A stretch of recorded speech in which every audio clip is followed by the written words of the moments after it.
Okay, everybody, welcome to another episode of On the Wrist from Off the Cuff. Today we have an awesome follow-up for you guys from the brand Orion Watches, formerly known as Watches by Nick. He is, of course, U.S. in origin in terms of where they're based out of.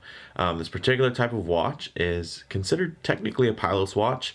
Some key characteristics and design language you're looking for a pilot's watch. Of course, you're going to want that balance of legibility and functionality, but I also think this really slots in well to kind of that everyday watch category, where really you're just going to want that versatile blend of sporty and dressy attributes, which I think this Orion Hellcat really nails on the head.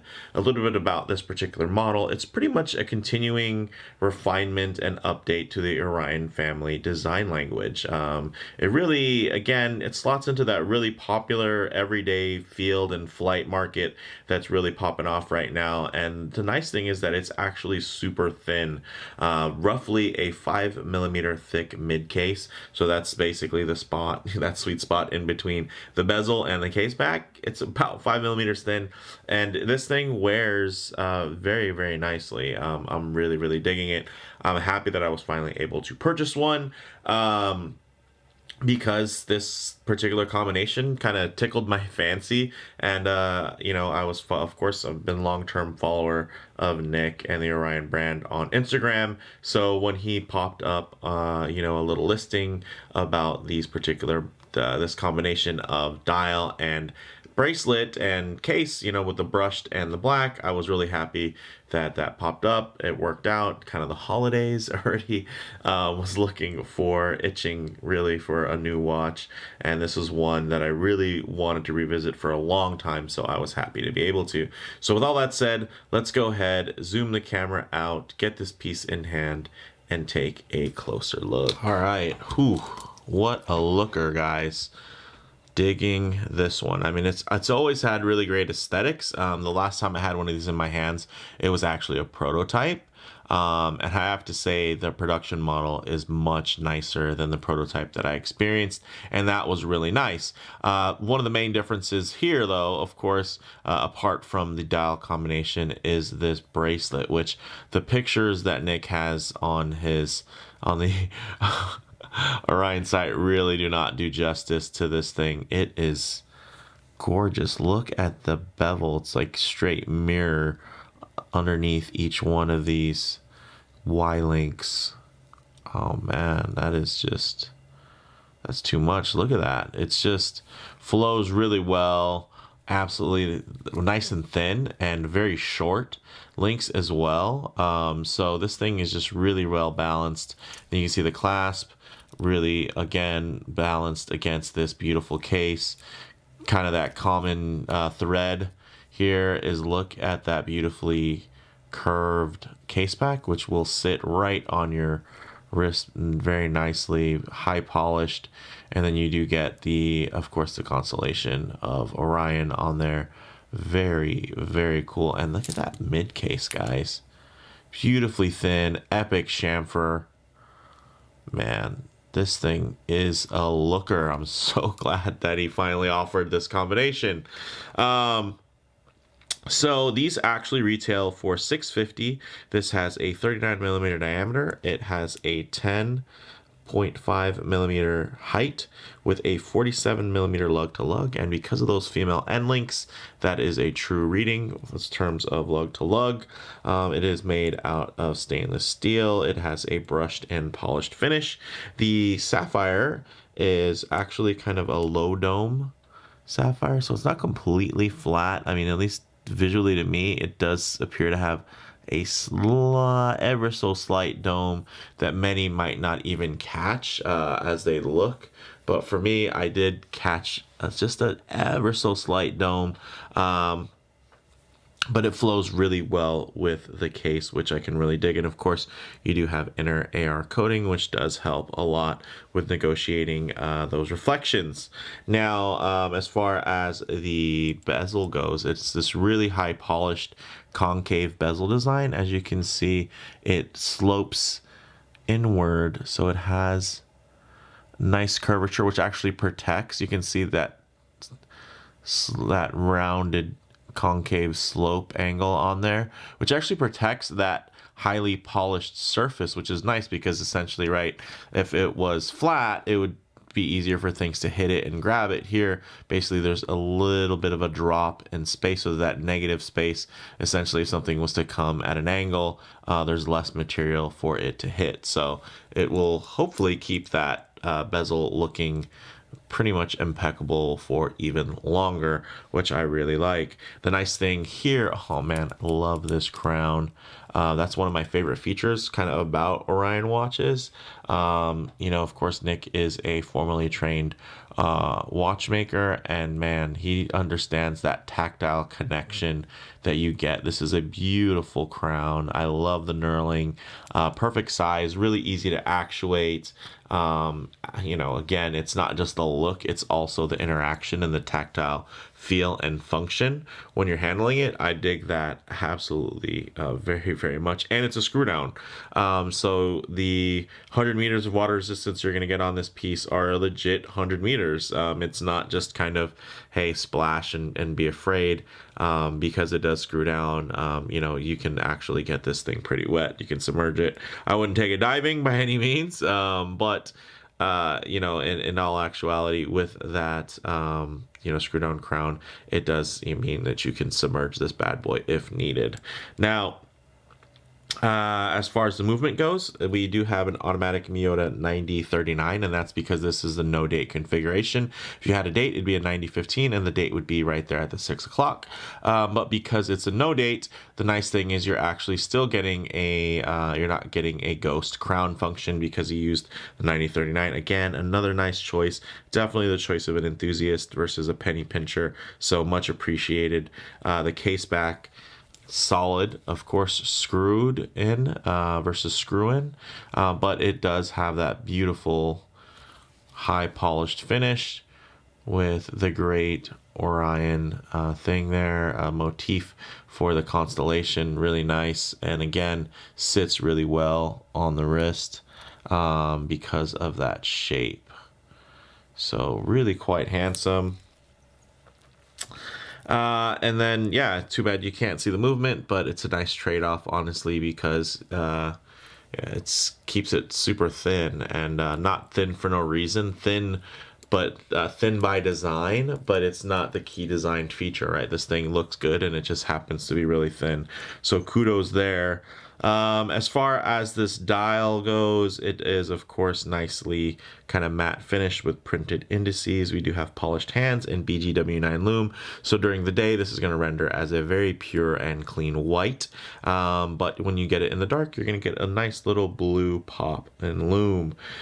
We did already mention this does have 100 meters of water resistance, which is great. The case does have a 20 millimeter lug width.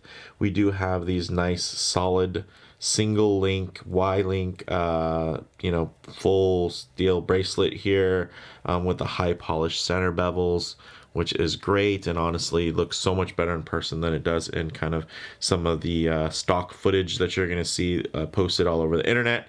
The end link is fully solid, and it is a female end link, so that is very nice because now it's just boom, you don't get any extra length there. So if you have a smaller wrist, don't worry, that 47 millimeters lug to lug is going to read very, very true.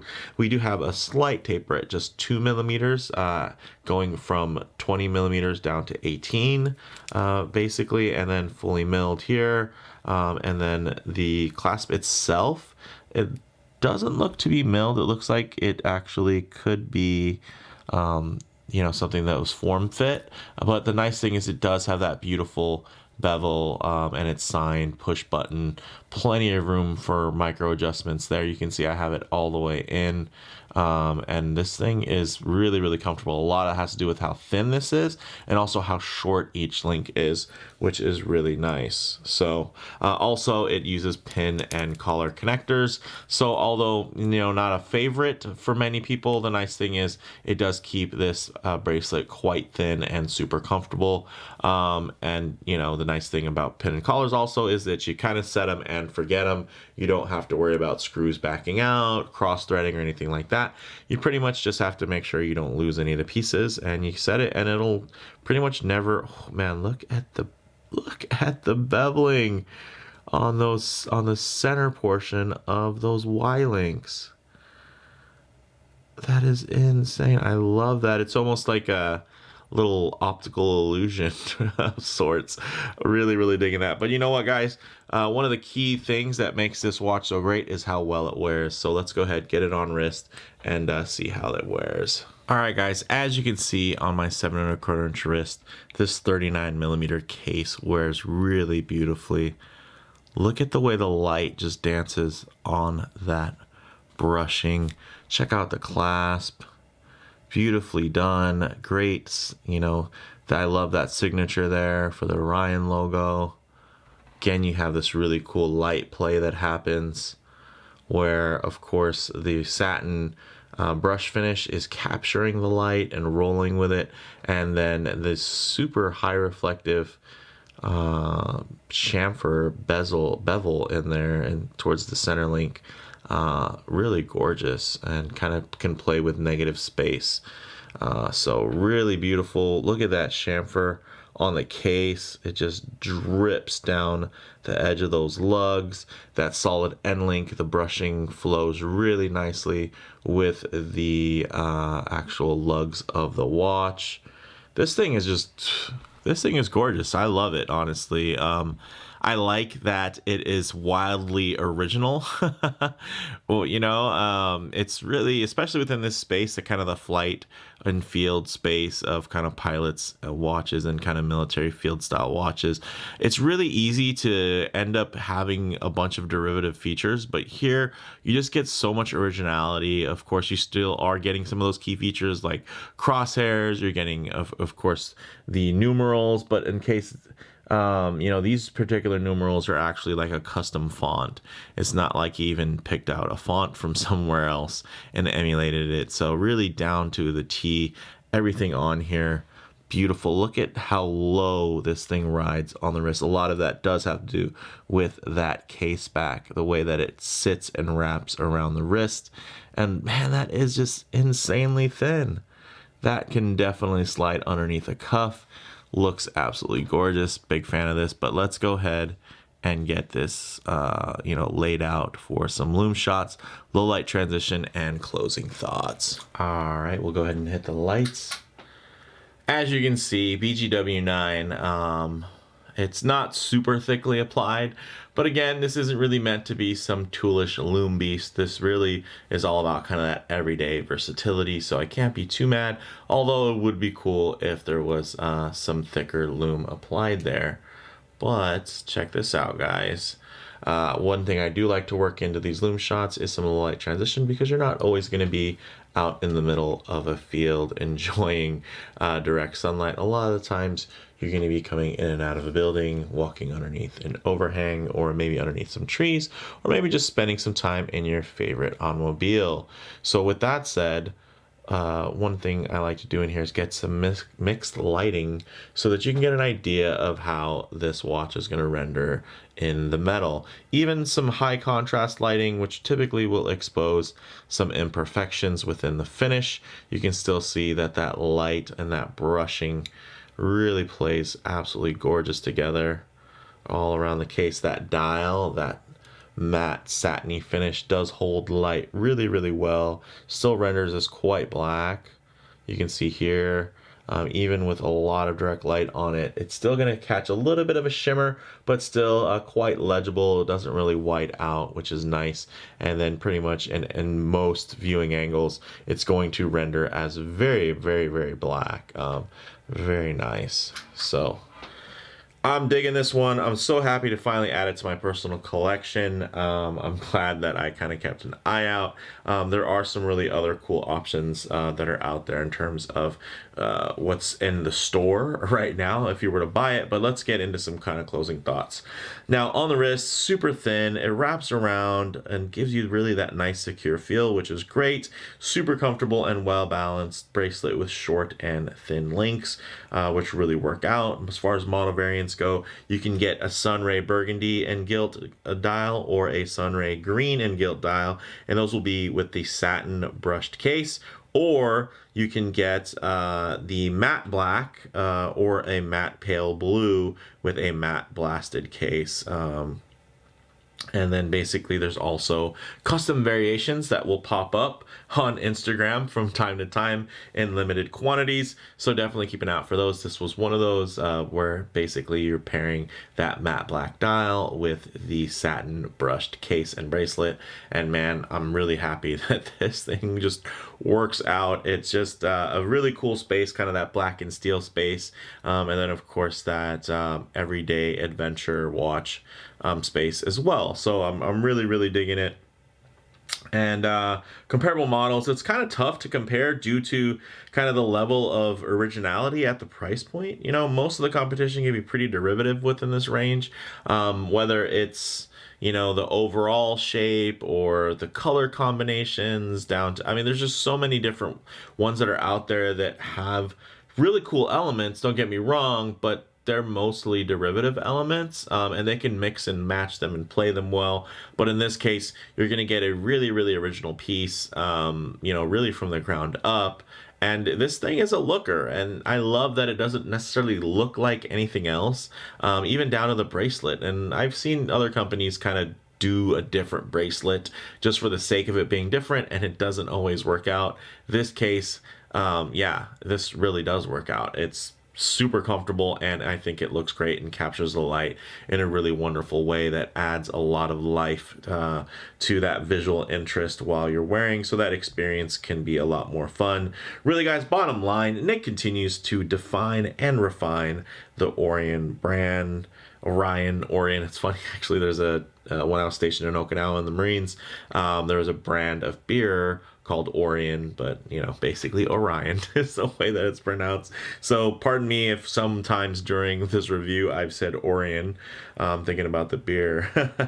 But the Orion brand, you know, this release further reinforces his place in a very competitive market as a watchmaker to keep an eye on. Yeah, I mean, I'm glad that I kept an eye on him because that's how I knew about this release. I think he made something like 5 of them, and they were with dates, and I said, hey, can I do a no date model? And he's like, yeah, I can configure that. That's what's an awesome thing about ordering from kind of a one-man watch shop, is that, yeah, he can swap it out and he can make it happen. So yeah, I'm definitely digging that. I love this combination. This watch is very cool and quite special in so many different ways. But let me know what you guys think in the comments below. If you liked the video, please do it like, and if you haven't already, please subscribe for more content just like this. Thanks guys.